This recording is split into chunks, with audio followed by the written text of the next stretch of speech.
สบายดีมาซีญาซอยเด้อเวลาเซาซีญานี่เคยเห็นบ่งูบ่ขอยานเนี่ยกินตำแจ่ว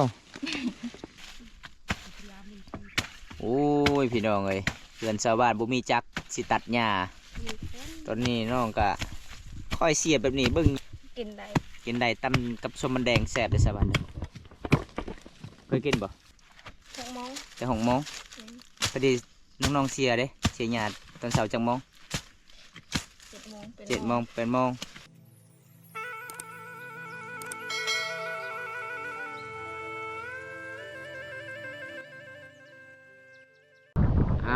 ครับสบายดีทุกคนสบายดีบรรยากาศยามตอนเสาร์นะทุกคนนะวันนี้ก็คือบอมตากาสีเดินทางต่อทุกคนเลยออกจากมุ่งหน้าเข้าสู่หมู่บ้านกะลิงได้อันนี้คือเป็นบอมตากา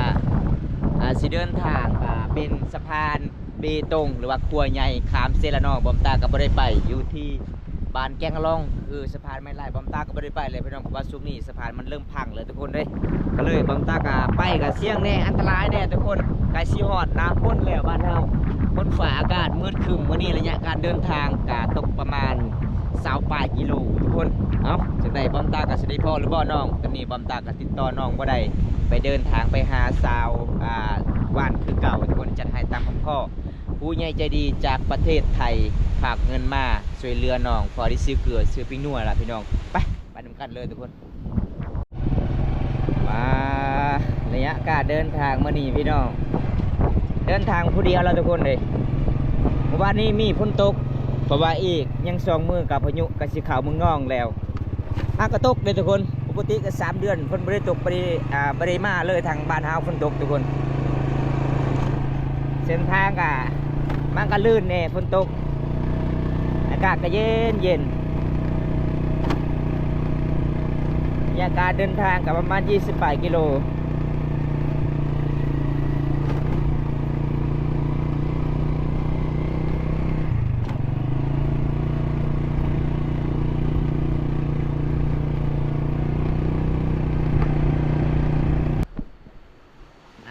คุณตอนนี้บอมตากะซีฮอดเขตในหมู่บ้านน้องแล้วทุกคนบอมตากะเดินทางมาแต่หมู่บ้านก็บ่ได้ช่วยนะเป็นซีฮอดน้ำนี่ก็คือถ้าฝนตกก็ไปบ่ได้เลยทุกคนน้ำนี่ได้เพราะว่าเป็นน้ำที่เสี่ยงที่สุดเป็นน้ำมาจากภูเขาเวลา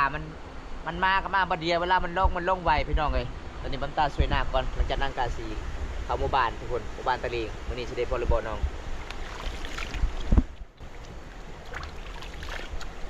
ยังไม่ทันช่วยหน้าเลยยำพุนทุกอาหารมาเมื่อนี้ทุกคนเลยไปแต่เช้า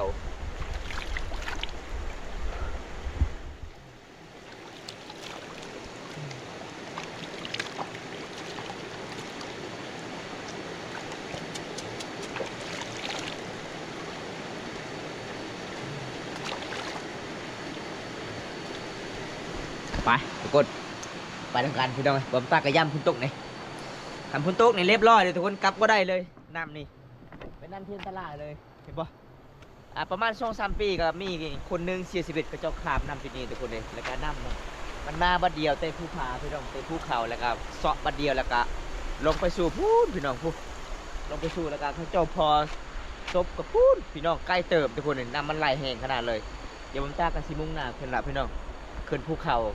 ต่อทุกคนไปหาชาวบ้านหมู่บ้านตะลิงได้กะไปทำการพี่น้องบางจุดบอมตาถ่ายบางจุดบอมตาบริถ่ายทุกคนเพราะว่าเส้นทางมันกะยากแน่ยามฝนตกแน่ทุกคนเลย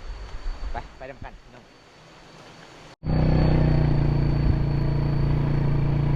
อันนี้สูงขนาดเลยพี่น้องคอยนี่สูงขนาดเลยธรรมะเขตบ้านน้องเนี่ยเย็นเบิ่งป่าไม้กับเขียวสดๆงามธรรมศาสตร์เขตนี้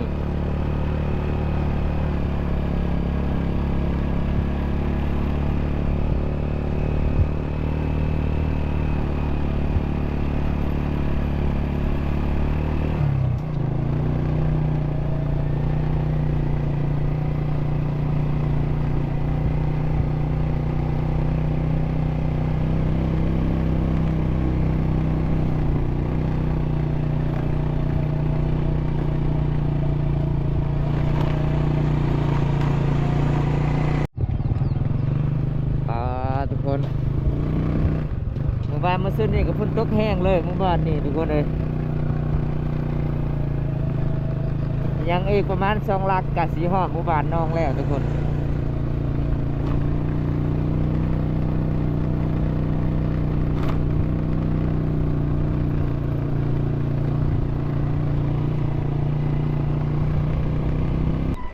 ระวังกับการเดินทางมานี่ทุกคนเลยหอดจุดหมายปลายทางแล้วพี่น้อง28 กิโลเดินทางแต่ประมาณ5 โมง 6 โมงเช้าทุกคนเลยตอนนี้ก็คือบอมตากะหอดอยู่ที่หมู่บ้านน้องแล้วทุกคนเนี่ยเบิ้งทางใดก็มีที่ภูเขาในหมู่บ้านนี้เด้อทุกคนเห็นปะอันนี้จะเป็นเล่าเขาพี่น้องเล่าเขาของชาวหมู่บ้านเดี๋ยวบอมตากะสีอนุญาตไปทำน้องอยู่เฮือนรูบอหลังจากที่บอมตาออกจากหมู่บ้านน้องชาวบ้านมาว่าน้องออกให้แล้วทุกคนตอนนี้ก็คือบอมตากะสีไปนำน้อง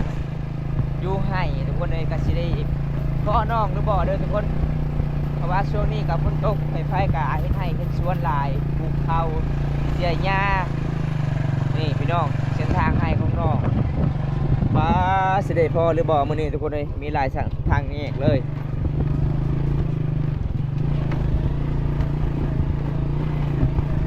คันบ่ได้ไปก็บ่ได้ล่ะพี่น้องเอ้ยย่านผู้ใหญ่ใจดีก็บ่ได้เชื่อบ่าวบนตาพี่น้องก็เลยมื่อนี้บอมตากะสิไปนำน้องเทิงไห้เทิงสวนเลยสภาพเส้นทางไปป้า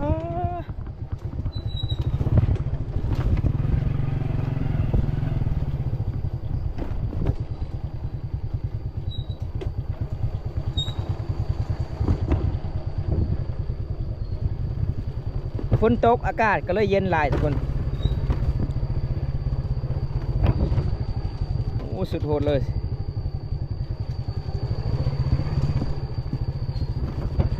คันบ่ได้เอ้ยบ่ได้บ่เคยถนัดขับรถเส้นทางนี้เรียบร้อยเด้ไปบ่ได้เด้อทุกคนเด้อโอ้โห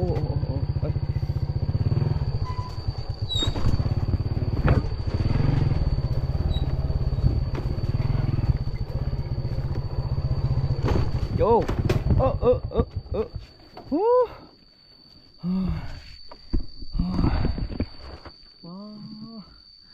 สภาพเส้นทางทุกคนขับบ่ได้เลยพี่น้องเพราะว่าถนนมันลื่นพี่น้องบอมตาพักผ่อนก่อนหลังจากนั้นบอมตาเดินทางทุกคนเดินทางต่อเลยถนนมันยากหลายเลยไปบ่ได้ทุกคนเลย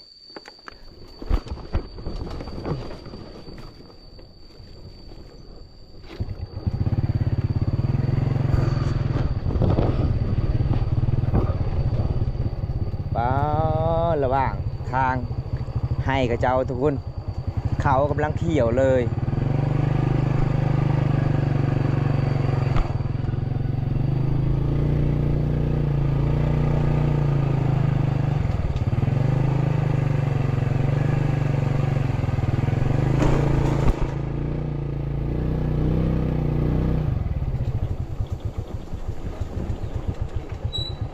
ชวนแรกกับเขาเจ้าเฮ็ดให้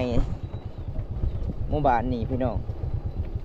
ผู้ใดบ่มีหน้าก็ต้องเฮ็ดให้เด้ผู้ใดมีหน้าก็เฮ็ดหน้าเฮ็ดให้ไปพร้อมดำรงชีวิตอยู่บ้านดอย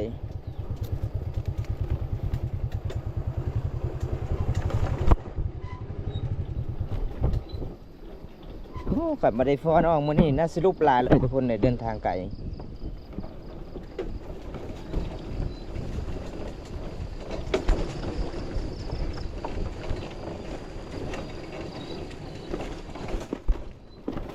ฝนตกแห้งเลย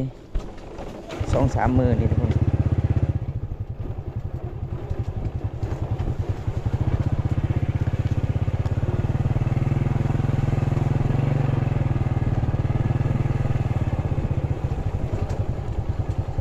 ว้าว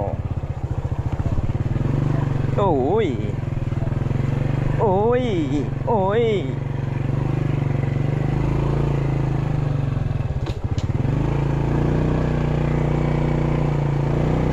แดนทั้งในก็ไม่ได้ภูเขาเลยพี่น้องเห็นปะ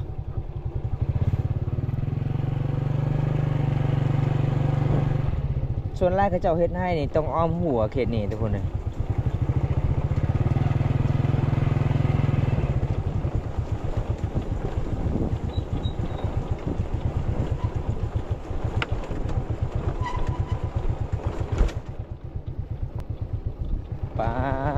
คนกะปลูกข้าวปลูกมันไปฟอร์มดำรงชีวิต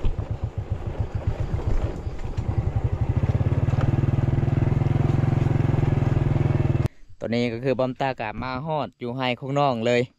คันสิเดินทางลักนี่ก็คือมันก็บ่ได้ไก่เมืองนองทุกคนเลยบอมตาก็คือโค้งไปโค้งมาอันนี้คือเขาไปบ่ได้ขามเสียละน้องอันนี้คือไฮของน้องน้องก็เสียหญ้าส่วนมันสำพลักปอคักเนาะละมันเจ้าเนาะสาววันละมันยังไงนี่นะคือมันใหญ่แท้ใส่เสาผ่ายบ่ได้ออกบ่เออเราไปทำจังเอา3 คนเนาะมื้อนี้เนาะโอ้ได้ลายเติบทุกคนแต่คุณลำมันงามๆบ่มีบ่สาวสวรรค์ลำมันของไทยนะบ่มีบ่ทุกคนเลยเกือบบดีพอน้องมาอยู่เฮือนกับบ่เห็นน้องก็เลยผมตากะสิไปตามเบิ่งน้องอยู่ไห้อยู่สวนเบิ่งหญ้าบักฮกทุกคน เพิ่นออกมานี่ก็คือมี3 คนได้แล้วก็น้าสาวเพิ่นแล้วก็เอ้ยพี่น้องสาวบ้านหมู่บ้านทุกคนสวัสดี FC กันนะ สบายดี มาสิญาซอยเด้อกันลำมันอันนี้งามนี่ตัวนี้ดกตัวนี้คนตะงอนนี่มันดกอันนี้ลำมันนี่ปะละละ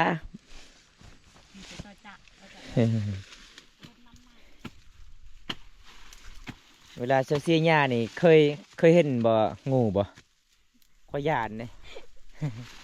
มันหกหลายดิสาวานเนี่ยพี่น้องพัวเจ้าบ่ได้อ่องไห้นะมื้อนี้เนาะเขาเห็นพัวเจ้าพุ่นได้เข้าเมืองเด้กับผู้สาวสาวมีห่างงามๆจะถามโลดตอนแรงว่าจะไปกับผู้สาวเลยบ่เขาเจออยู่ครัวพุ่นเขาเจอชวนพัวก็ชวนเมียก็ไปฮับไปเอาให้งานไปเสียหญ้าพัวไปเที่ยวเอ้าได้รถงามๆก็ไปเที่ยวเลยแหละ จักมือแล้วชาวบ้านจะไปเสียหญ้านี่นะ2 มือหลายมือแล้วโอ้หลายมือได้ไปซ้ำนี่เลยทุกคน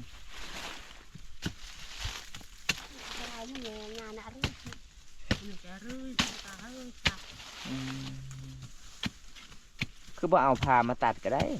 บ่ได้บ่ได้กันเนาะแต่ไข่มันบ่มียาน้อยเด้ถ้ายาน้อยลายนี่ป้าเสียบ่ได้เลยสบายเลย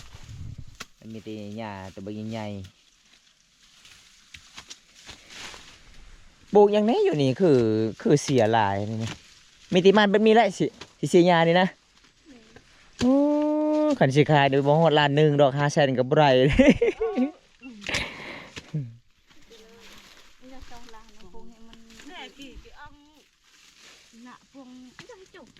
อย่าเจ้าฟอกไหนเสียงานอะไรสิปลูกมันบ่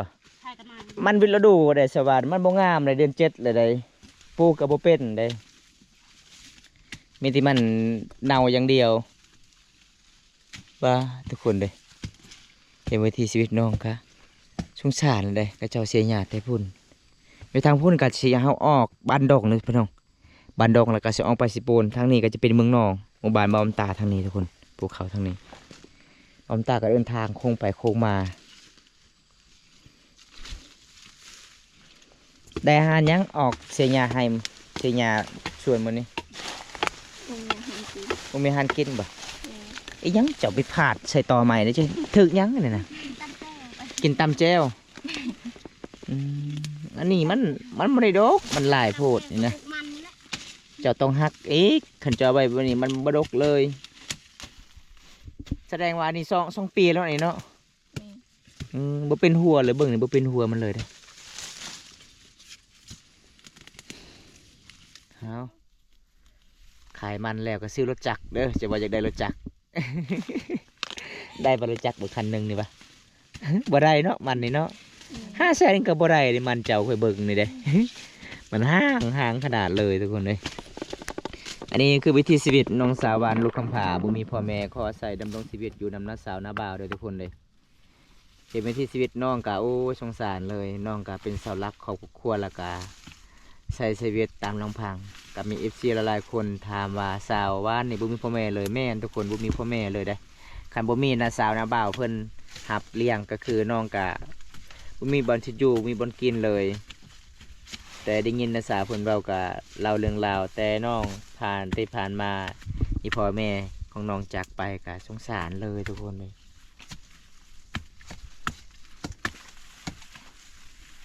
กระเบื้องจัง ตะเบิกบ่เวลาจะผ่านมันเข้ายากเนาะบ่มีแลคทูบ่เนาะอืมเอาให้น้องเสียยาก่อนทุกคน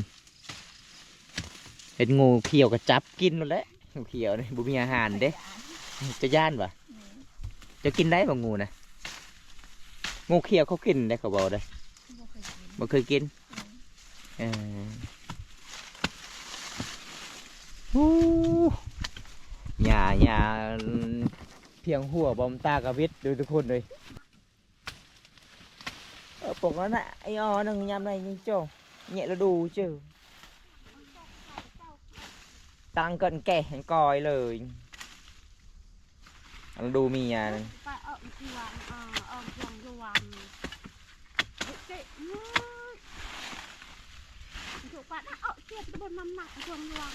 cảm ơn anh cha hèn cái cài này đây chắc lan sao bạn cái cài này cho đây chắc lan cho khaiมัน บ่ฮอดล้านบ่ใกล้เลยเนาะแต่บาทเนาะค่อยขี่รถมาป้าเส้นทางมันลื่นหลายเลยเฮ็ดบ่หลายชั่วโมงก็กลับอีกมันค่ำดิสัญญาณดีบ่อยู่นี่บ่สะบันโอ้อ้อเพิ่นว่าเพิ่นว่าอ้อคือสัญญาณดีเด้ มาแต่ให้ที่ชวนหน่อยว่าวและผัวโอ้ยขอยเห็นได้เจ้าไปเที่ยวกับผู้สาวได้ถ้าเราถามเจ้าหัวน้ำไผ่บาบุญตาบอกค่อยแล้วว่าในนั้นเด้อจะบอกเด้อ บาบุญตาเจ้าอยู่ขั้ว ผู้สาวงามเอาชวนเมียเสียหญ้าบักชุ่งเอ็มเปรียจ้ะใจเจ๊ก็เหมือนจีนเปรียโอ้ยพี่น้องเอ้ยเพื่อนชาวบ้านบ่มีจักสิตัดหญ้าพอได้ใจดีก็ซื้อให้น้องเจ้าตัดเป็นบ่คันถ้ามีจักนะเป็นบ่เป็นเนาะตอนนี้น้องก็ค่อยเสียบแบบนี้เบิ่งหญ้าบักชุ่งๆมาคุกๆขนาดเลย3 คนน้องก็สิปลูกมันเลยทุกคนเลยปลูกมันขายแล้วก็ได้รถจักรเพิ่นว่าสบายออกให้ออกส่วนมันต้นแหละจะตัดนี่จะขุดลงเบิ้งนี่ในหัวเข่าเจ้านี่มันต้นเห็นบ่แล้วมันต้น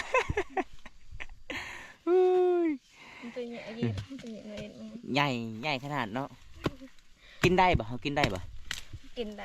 ได้ตำกับส้มมันแดงแซ่บเลยสบายเลยเคยกินบ่เคยมีบ่มันแดงเท่านี้เดี๋ยวค่อยไปหาให้โอ้ยไปน้องเลยเห็นวิถีชีวิตน้องก็ลำบากหลายได้บอมตากะฮากามาติดแขกก็เลยไม่ได้เข้าเมืองทุกคน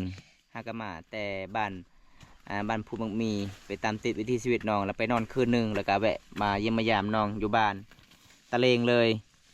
ก็เลยน้องก็ไม่ได้อยู่เฮือนทุกคนน้องก็ออกหายออกส่วนดำรงชีวิตปลูกมันสำปะหลัง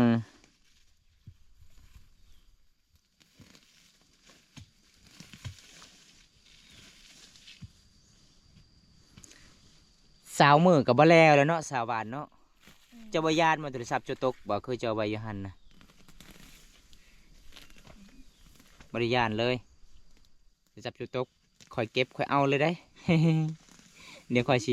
สัตว์หากับผู้บ่าวเจ้าเลยบ่มีบ่ผู้ใดใจดีก็มาซอยสาวบ้านเสียหญ้าเด้อทุกคนนี่เห็ดกำลังออกเนาะเห็ดเนาะ เห็ดขาวเห็ดบอสกำลังออกเลยหน่อย ใช่จะเห็น เอ้าจะเอามากินนี้ละลายเต็มกระยัก ใส่กับน้ำไม้แซ่บแซ่บ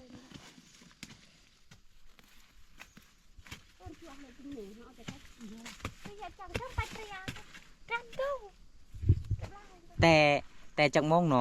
องออกมา 6 โมง แต่6 โมงพอดีน้องเสียเด้เสียหยาดตอนเสาร์จากโมง 7 โมง 7 โมง8 โมงตอนนี้1 โมงแล้วตอนนี้เลยคือบ่ได้พัก ยังบ่ฮอ ไปแล้วคิดว่าจะบ่ฮู้โมง